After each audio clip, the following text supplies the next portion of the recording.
بسم اللہ الرحمن الرحیم. آپ دیکھ رہے ہیں میرا یوٹیوب چینل اور فیس بک پہ ایلیگل ایگلز. آپ لوگوں کو یاد ہوگا میں نے اور شاہد بھائی نے ایک جوائنٹ ولاگ کیا تھا جس کے اندر آپ لوگوں کو بتایا تھا کہ کچھ مفرور ملزمان جو ابھی تک اس مقدمے کے اندر پیش نہیں ہو رہے اور عوام کا بھی کنسرن ہے، جو پارٹیز ہیں اس مقدمے کے اندر، جو مدعی مقدمہ ہے اس کا بھی بہت زیادہ کنسرن ہے اور وہ بار بار آنریبل کورٹ سے گزارش بھی کر چکے ہیں اپنے لائرز کی وساطت سے کہ اس معاملے کو بھی غور سے دیکھنا چاہیے. اور لیکن ابھی تک جو آنریبل کورٹس کی طرف سے بار بار نان اویلیبل وارنٹس ایشو کیے جا رہے ہیں، سندھ گورنمنٹ جو سندھ پولیس جو ہے وہ اس کو کمپلائی ود نہیں کر رہی تھی. لیکن لاسٹ ڈیٹ پر آپ لوگوں کو شاہد بھائی نے جس طرح ہمارے اس جوائنٹ ولاگ میں بتایا کہ آنریبل کورٹ نے اچھی خاصی سرزنش کی اور انہوں نے یہ باور کرایا کہ عدالت کے فیصلے کو اگر آپ اس کو احترام نہیں دیں گے تو پھر آپ لوگوں کے خلاف کارروائی ہو سکے گی اور وہ کارروائی شروع ہو جائے گی اور وہ پولیس والوں کے خلاف توہین عدالت کے معاملات بن سکتے ہیں. جس پر 17/4/2023 کو ایک بڑا زبردست قسم کا اقدام جو ہے وہ ہوا ہے. ڈپٹی سپرنٹینڈنٹ آف پولیس جو اسپیشل انویسٹیگیشن یونٹ جو SIU اس معاملے کو انویسٹیگیٹ کر رہا ہے، جس کے سعید رند صاحب ہیں. پہلے جو آپ کے تفتیشی اس کے علاوہ بھی چینج ہوتے رہے ہیں، تو اب یہ چونکہ SIU کا کیس ہے جو اسپیشل انویسٹیگیشن یونٹ ہے، تو ان کی طرف سے ایک لیٹر ایشو کیا گیا اور وہ لیٹر دیا گیا اپنے SSP کو. انہوں نے لیٹر دیا ہے جس میں انہوں نے کہا ہے کہ جی آپ ہمیں پرمیشن دیں، کیونکہ اب ہماری جان جو ہے ابھی تک ہم نے بہانے بونے لائے، تمام ہیلے بہانے ہمارے جو ہیں وہ ناکام ہو رہے ہیں. آنریبل کورٹ نے اب ہمیں آخری اپرچونٹی دے دی ہے، تو اب ہمیں کچھ نہ کچھ کرنا پڑے گا. تو لیٹر انہوں نے ایک لکھوایا ہے SSP کو، انہوں نے اجازت کے لیے کہا ہے. اب SSP آگے فردر موو کریں گے اپنے ہوم ڈپارٹمنٹ جو ہے وہ پنجاب کے ہوم ڈپارٹمنٹ کے لیے خط نکال دے گا اور KP کے لیے. تو دوبارہ سے 2 صوبوں کے اندر سندھ پولیس کی کارروائی شروع ہونے لگی ہے اور ہو سکتا ہے اس کے اندر کچھ اور نئی چیزیں بھی ہمارے سامنے آ جائیں. لیکن اس کے اندر جو بڑی دلچسپ چیز مجھے لگی، کیونکہ یہ نارمل یہ والی چیز تو ہم آپ کو بتا چکے تھے، میں آپ کو دوبارہ ان ملزمان کا نام بھی بتا دیتا ہوں. کچھ لوگوں کے کامنٹس تھے جس میں وہ کہہ رہے تھے کہ اس میں زنیرہ کا نام نہیں ہے، اس میں فلاں کا نام نہیں ہے. تو یہ میں جو آپ کو بتا رہا ہوں یہ وہ ملزمان ہیں جن کو مدعی مقدمہ کی طرف سے اس مقدمے کے اندر نامزد کیا گیا تھا ابڈکشن اور اس کے بعد جو فردر جتنے بھی ایلیگیشنز ہیں جس کے اندر بچی کے ساتھ ظلم و بربریت والا جو معاملہ تھا، تشدد ہوا بچی کے ساتھ، ہر طرح کا تشدد، جسمانی، ذہنی اور جنسی تشدد، وہ تمام چیزوں کا جو ذکر تھا اس سے متعلق. تو یہ ان ملزمان کی بات ہے. آپ لوگوں کو یاد ہوگا کہ شروع میں بہت زیادہ ملزمان تھے، بہت زیادہ لوگ پکڑے بھی گئے تھے. اور جو آپ کو یاد ہوگا شروع کی ویڈیوز شاہد حسین صاحب کی ہم نے دوبارہ بعد میں بھی شیئر کی تھی، جس میں بہت سارے لوگوں کو پکڑ کے لایا گیا تھا. کچھ بوڑھے لوگ بھی تھے، کچھ اسٹوڈنٹس بھی تھے، اور ان تمام لوگوں کو انہوں نے اٹھایا تھا پولیس نے،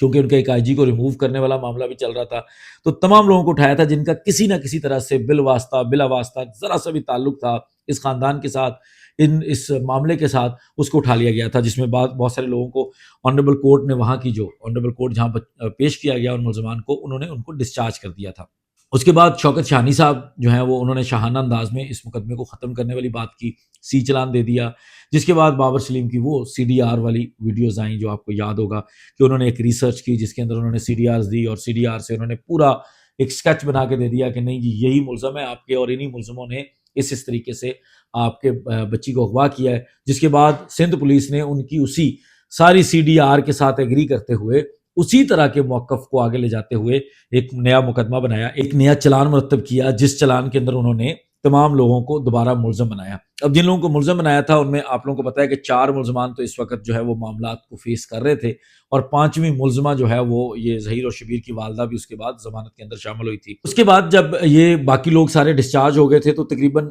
10 لوگوں کی ایک لسٹ بنی تھی کہ یہ ایکیوز جو ہے وہ ریلیونٹ ہیں، باقی ایکیوز ریلیونٹ نہیں ہیں. جس میں ظہیر شبیر جو ہے وہ مرکزی کردار تھے، ان کے ساتھ نکاح خان اور گواہ تھا جو لوگ پہلے ان سے گرفتار ہو گئے تھے. اور اس کے بعد جو ہے وہ باقاعدہ انہی لوگوں کے خلاف جو ہے وہ ایک کارروائی کا آغاز ہو گیا. آنریبل کورٹ کے سامنے جو ہے وہ جو جنڈر بیسڈ وائلنس کورٹ ہے جج الیاس میمن صاحب کی، ان کے سامنے مقدمہ چلنا شروع ہو گیا. جس کے بعد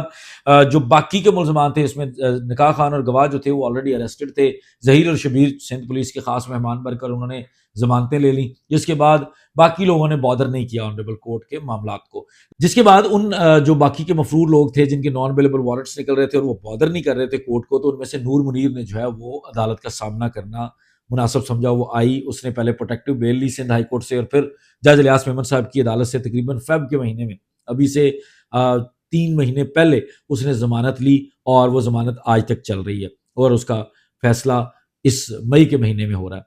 اور اس کے علاوہ جو 5 لوگ تھے ان لوگوں نے مناسب نہیں سمجھا آج تک عدالت میں آنا، اور سندھ پولیس جھوٹ بولتی رہی، بار بار کہتی رہی کہ ہم چھاپے مار رہے ہیں، ہمیں ملے نہیں. لیکن پہلی دفعہ 17/4/2023 کو سندھ پولیس نے جو ہے وہ ایک اپلیکیشن دکھائی ہے جس میں وہ خط لکھ رہے ہیں اپنے ایس ایس پی کو اور اجازت مانگ رہے ہیں کہ حضور ہمیں اجازت دی جائے، کیونکہ اب عدالت ہمیں نہیں چھوڑے گی، ہمارے اوپر توہین عدالت لگ جائے گی، تو اس لیے ہمیں جو ہے وہ اجازت دیں اور ہم ان ملزمان کو گرفتار کر کے آئیں۔ اور یہ ملزمان 2 صوبوں میں ہیں، پنجاب اور کے پی کے میں، تو دونوں صوبوں کی حکومتوں سے آپ بات کر لیں تاکہ وہاں کی پولیس ہمیں فیسیلیٹیٹ کرے اور ہم ان لوگوں کے گھروں میں جا کے چھاپے ماریں اور ان کو لے کے آئیں۔ اس میں جو میں نے آپ کو سٹارٹ میں کہا کہ خوبصورت چیز لگی وہ یہ کہ سندھ پولیس نے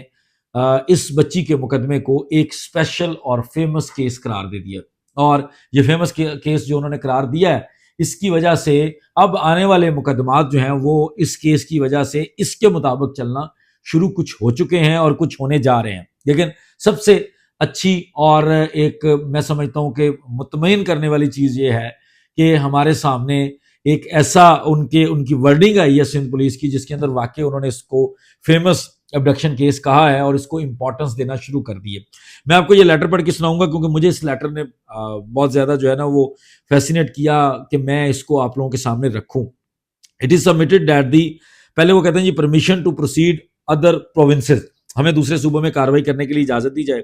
it is submitted that the honourable general based model جو بھی کورٹ ہے ایڈیشنل سیشن جج 7 کی has issued non available warrants of arrest again against the following accused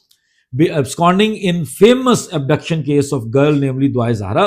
F I R number so and so, اس کی F I are, اس کی دفعات اور یہ ساری چیزیں لکھنے کے بعد انہوں نے کہا ہے کہ ہمیں ان ملزمان کے خلاف کارروائی کرنے کی اجازت دی جائے اور 2 صوبوں میں ہم نے پروسیڈ کرنا ہے، وہاں کی اجازت دی جائے۔ سب سے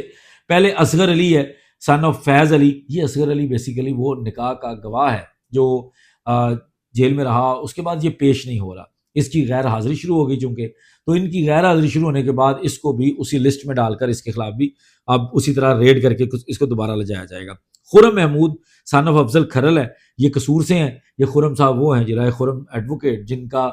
رول میں نے آپ کو پہلے کچھ ویڈیوز میں بتایا کہ میں وہ جیکٹیٹیشن کے اکارڈنگ آپ کو سارے رولز بتاؤں گا، ان کا مکمل رول ہم بچی نے جو ان کو رول دیا ہے وہ ہم ضرور ایکسپلین کریں گے۔ محمد آصف ہے سن آف شمس الدین، یہ پاک پتن سے ہے پنجاب کے اندر۔ محمد وسیم محمد رفیق کا بیٹا ہے، ڈسٹرکٹ لاہور سے ہے اور اس کا کے پی کے کا بھی ایڈریس ہے۔ منیر حسین لکمانی ہے اور یہ فقیر خان کے بیٹے ہیں، یہ ڈسٹرکٹ لاہور سے ہی ہیں۔ اور محمد عمر سن آف محمد جمیل ہے، ڈسٹرکٹ لاہور سے ہی ہیں۔ اچھا، اس میں دلچسپ چیز یہ ہے کہ یہ تمام لوگ ویسے لاہور کے اندر سے ہی ہیں، ان میں سے بہت کم لوگ جو منیر لکمانی وغیرہ یا باقی لوگ، یہ سارے لوگ ان کا لاہور کے ساتھ بھی اتنا ہی تعلق ہے جتنا کے پی کے ساتھ ہے۔ وسیم کا بھی جتنا کے پی کے ساتھ تعلق ہے اتنا ہی لاہور کے ساتھ ہے، تو یہ لوگ بیسیکلی سارے لاہور ہی ہیں۔ اگر سندھ پولیس نے صحیح سے کارروائی کی تو یہ تمام لوگ ان کو لاہور میں ہی دستیاب ہوں گے اور یہ وہاں سے ان کو لے کر جا سکتے ہیں۔ اب صورتحال یہ ہے کہ 17/4 کو یہ لیٹر نکلا ہے، 17/4 کو یہ لیٹر نکال دیا گیا ہے سندھ پولیس کی طرف سے۔ 17/4 کے اس لیٹر کے بعد اب دیکھنا ہے کہ سندھ پولیس کتنا ٹائم لیتی ہے ان لوگوں کے خلاف کارروائی کرنے میں۔ دلچسپ چیز یہ ہے کہ سندھ پولیس کو اب آنریبل کورٹ نے تھوڑا سا ٹائٹ کیا ہے، ان کی سرزنش کی ہے، تو اب انہوں نے واقعی، آپ کو یاد ہوگا کہ پہلے سعید رین تو یہ کہہ چکا ہے کہ ہم گئے تھے وہ ہمیں ملے نہیں، اور پہلی دفعہ 17/4 کو یہ اجازت لی ہے۔ اب بار بار ہم جتنا بھی پولیس کو برا کہہ لیں، میرا خیال ہے ان کی صحت پہ اثر پڑنے والا نہیں ہے، لیکن بہرحال سعید رین نے یہ جھوٹ بولا تھا، اور اگر یہ چیز کہیں آنریبل کورٹ کے سامنے آئی، پوائنٹ آؤٹ ہوئی، تو یقیناً اس کی وجہ سے سعید رین کے لیے پھر مشکل بھی کھڑی ہو سکتی ہے۔ باقی جو ڈیولپمنٹس ہیں، اب چونکہ مقدمے نے دوبارہ چلنا ہے اور منطقی انجام کی طرف جانا ہے، ہو سکتا ہے ملزمان جو ہیں وہ، جو میں یہ ہمیشہ سے کہتا رہا ہوں، مکمل سزا جو پوری فل ڈوز مل جائے، کم بھی مل سکتی ہے۔ دوسری طرف نکاح کو ختم کرنے کی جو ایک پروسیڈنگ شروع ہوئی ہے وہ بھی 2-4 مہینے کے اندر وائنڈ اپ ہو سکتی ہے۔ تو انشاءاللہ تعالیٰ جتنی ساتھ ساتھ اپڈیٹس ہمارے پاس آئیں گی وہ آپ لوگوں کے ساتھ شیئر کریں گے۔ بہت شکریہ، السلام علیکم۔